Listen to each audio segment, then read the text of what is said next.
In this video, kind of the first thing to be looking for is what even is ploidy? Okay, what's the definition of ploidy?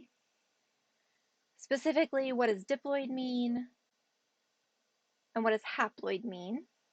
So what is diploid, what is haploid?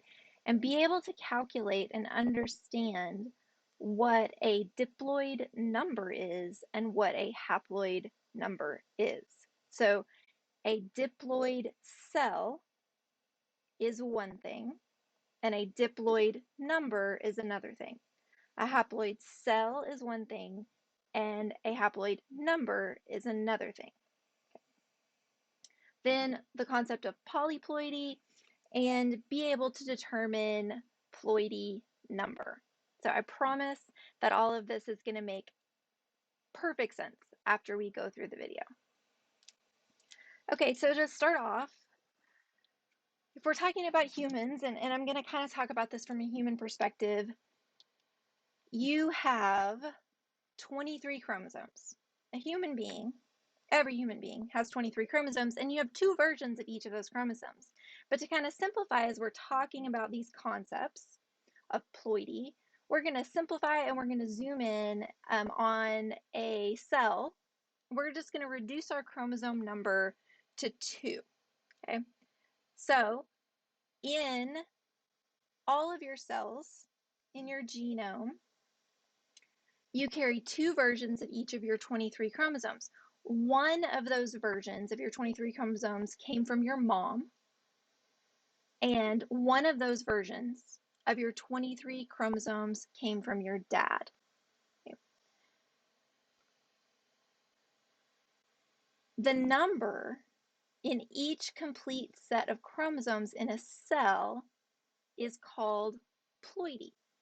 Okay, so the number in each complete set of chromosomes in a cell is called ploidy. So in our example of this cell that we're using, this cell is called diploid. Okay, so a diploid has both the maternally inherited and the paternally inherited versions of each chromosome. So it has, for chromosome 1, it has the one this offspring inherited from dad, and it has the one this offspring inherited from mom. Okay, let's see. So let's step through this, make it a little bit more clear. So this cell is diploid. Okay, why is this cell diploid? Let's look at the numbers. So it's diploid, sorry that I keep saying so, I'm working on it, I promise. It's diploid.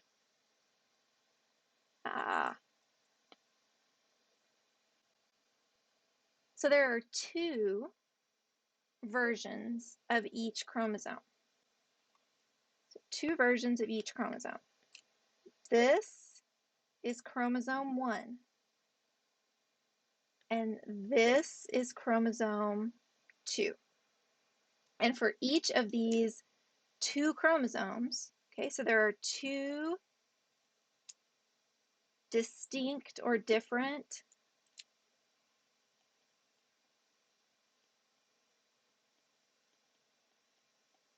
chromosomes.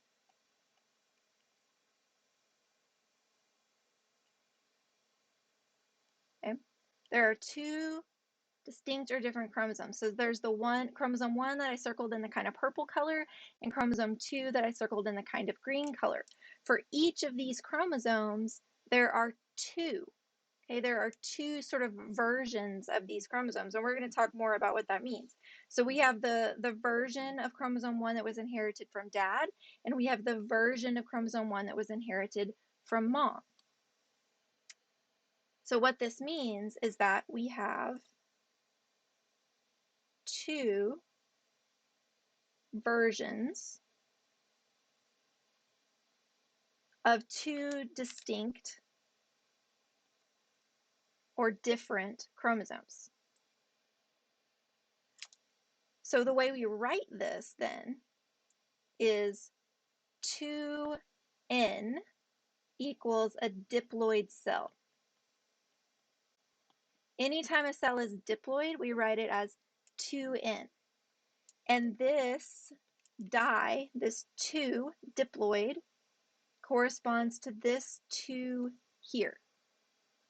Okay, so what that means is that for every single one of the chromosomes, there's both the one inherited from dad and the one inherited from mom. So there are 2 versions. So that's what that 2 is, and that's what that di means, is there are 2 versions. And then this N here, the N, okay, is how many distinct chromosomes there are. So in our example, we have chromosome 1 and we have chromosome 2. So our N, so this would be 2 times 2. And then what that gives us is our diploid number.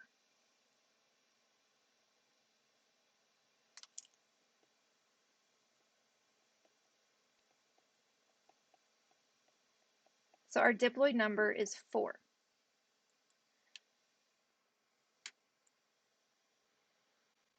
Okay, there. I've made the colors correspond a little bit more, a little bit better to these different sort of parts of this calculation.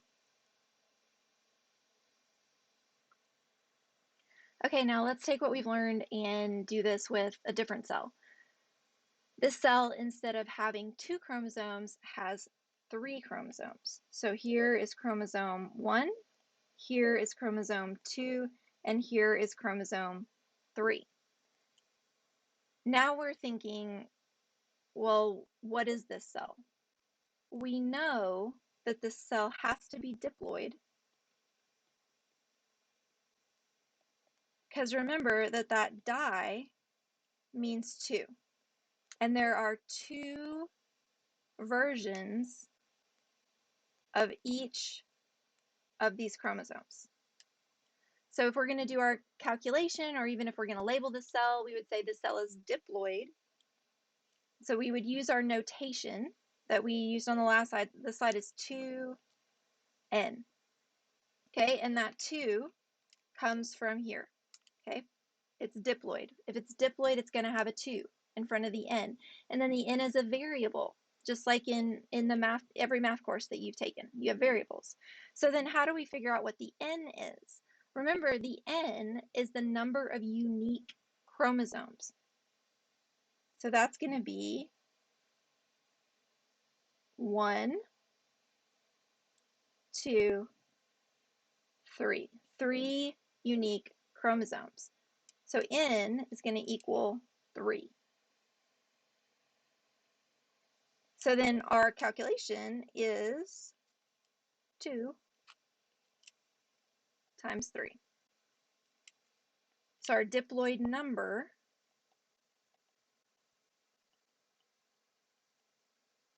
is 6. Okay? So now let's extend that out. If an organism has 14 chromosomes, so that means 14 unique chromosomes,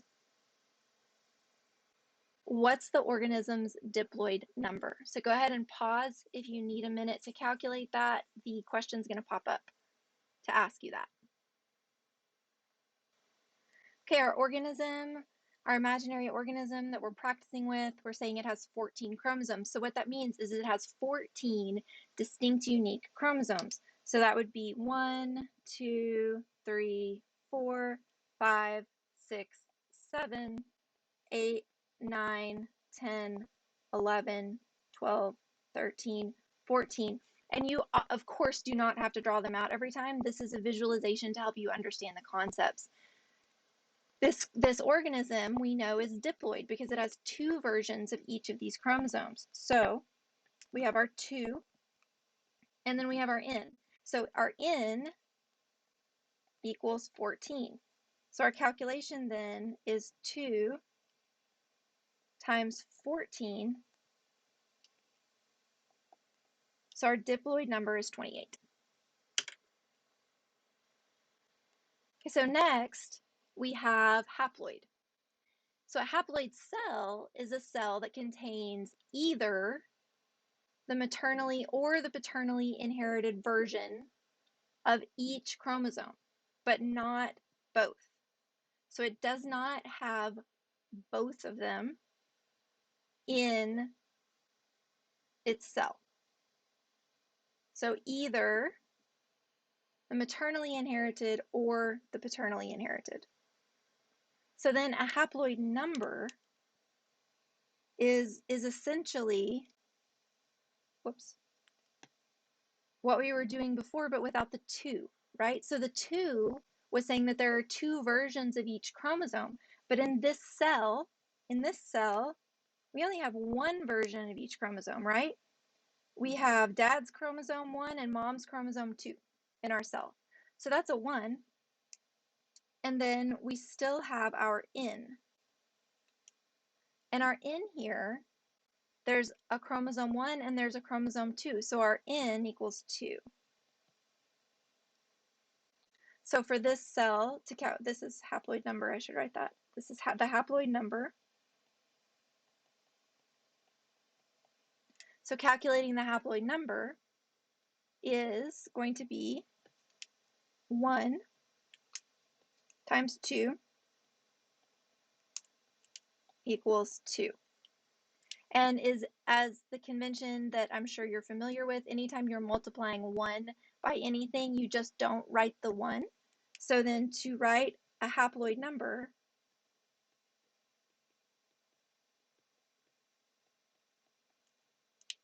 you just write N. So the haploid number is just N. So earlier when we were looking at diploid cells, you could still calculate a haploid number from a diploid cell. Let's go back.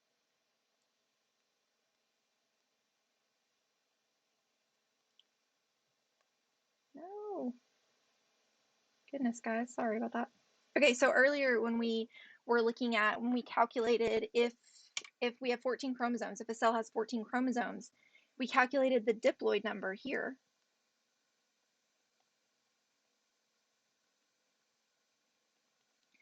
Even though this is a diploid cell, you could still calculate the haploid number, right? So your haploid number, all it is, guys, is your N. So this is your haploid number.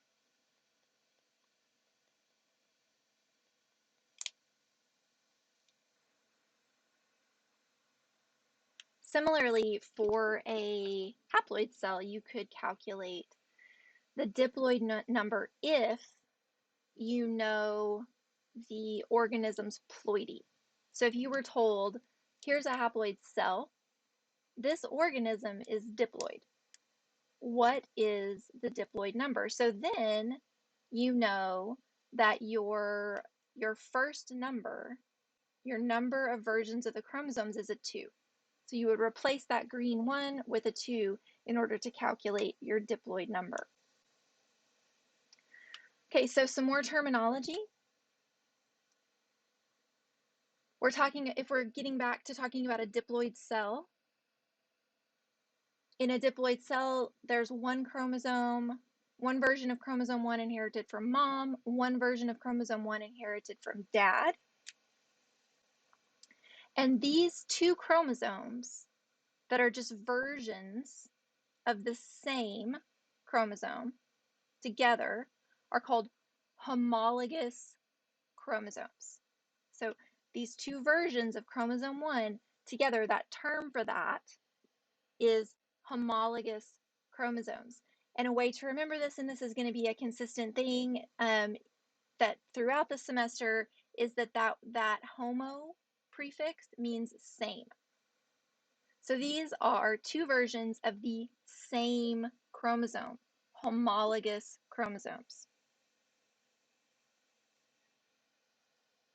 And so then this is just showing you that with these 2 chromosomes that we've been using as an example. Chromosome 1, there are 2 copies or 2 versions. Those are homologous chromosomes. For chromosome 2, there are 2 copies or 2 versions, and those are homologous chromosomes. And once again, the cell is diploid. So homologous chromosomes have the same genes arranged in the same order. In this example, what I'm showing you over on the right is as if we've zoomed in on chromosome 2, and on the left is the chromosome that was inherited from dad, and on the right is the chromosome that was inherited from mom.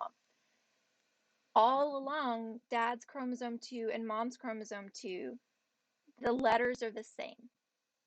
So the letters are representing genes. So gene A is in the same place on the chromosome inherited from dad as gene A is in the same place on the chromosome inherited from mom. Okay? So on homologous chromosomes. If we compared dad's chromosome 2 to mom's chromosome 1, there will be different genes. If we compare dad's chromosome 2 to dad's chromosome 1, there will be different genes. So you can see here that we're extending our definition of a gene that we learned earlier in the semester. So we talked about that a gene is a section of DNA that's required for the synthesis of a functional protein or RNA. So extending maybe what was a previous definition you had learned to include both functional RNA. Okay. Now we're going to extend that to include and occupies a single chromosomal locus or position on a genome. Okay, in a genome. So one single location in a genome. So locus is genetic terminology for location or position.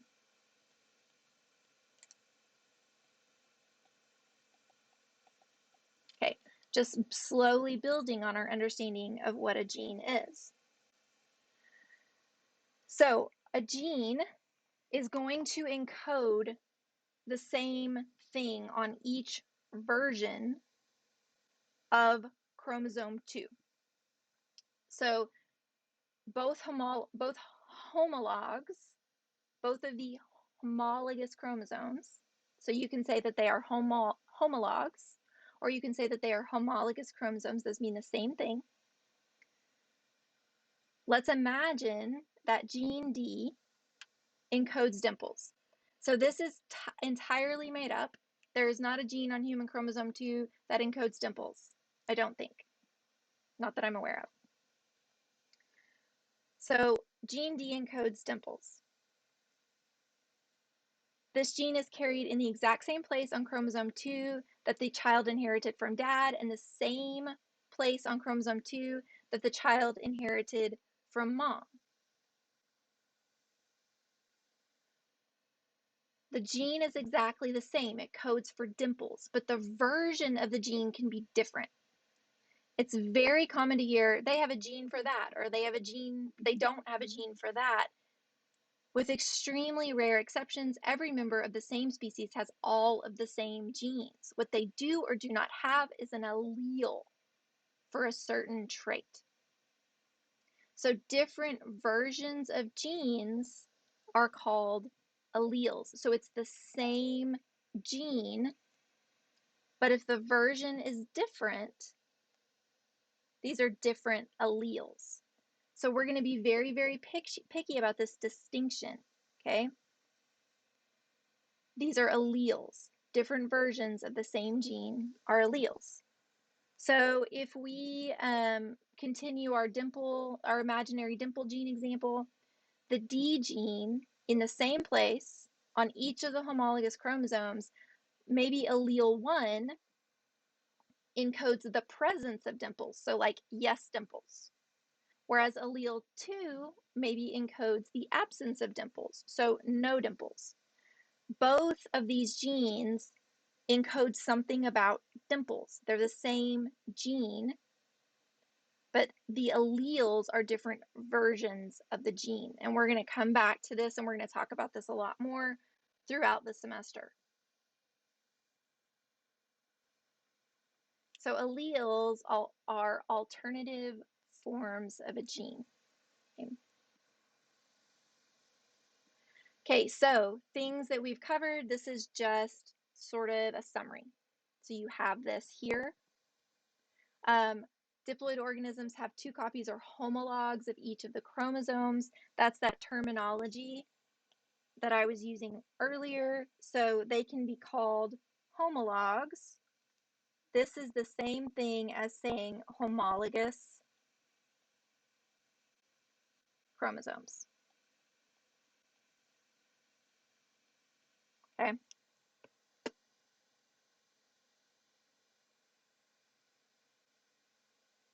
Members of a homologous pair of chromosomes have the same genes in exactly the same order as we talked about. Each gene has 2 alleles, 1 on each homolog. This is in a diploid organism. Keep in mind, and we'll talk about this more later, that within an entire population of a species, there can be many more than 2 alleles. Okay, but any one individual in a diploid species can only have 2 alleles. Okay, so some new terminology that you have probably heard before. So if these genes, if the alleles of these genes carry the exact same nucleotide sequence, they are homozygous alleles. If they carry a different nucleotide sequence from each other, then these are heterozygous alleles. So a way to remember this is that, as I said before, homo means the same, hetero means different.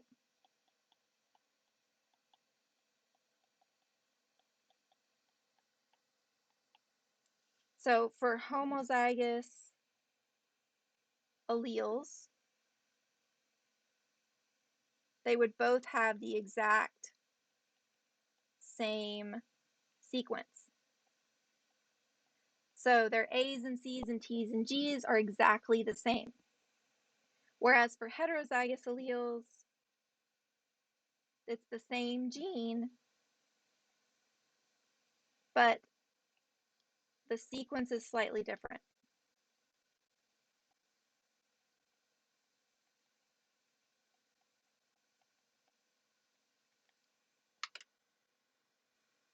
So this explains, when going back to our initial question of why do we sometimes see chromosomes, genetic material represented in different ways? So this explains why you're going to see sometimes a karyotype like this, because what you're seeing is the homologs. Okay. Guys, I am so bad at this. There we go. Okay, so pair of homologous chromosomes, pair of homologous chromosomes, pair of homologous chromosomes. And if you go through and you count them up, this is representative of a human genome. So you're going to get 23 pairs. Diploid organisms, so there are 2 versions of each. So then, cool, why do we sometimes see this? Next video.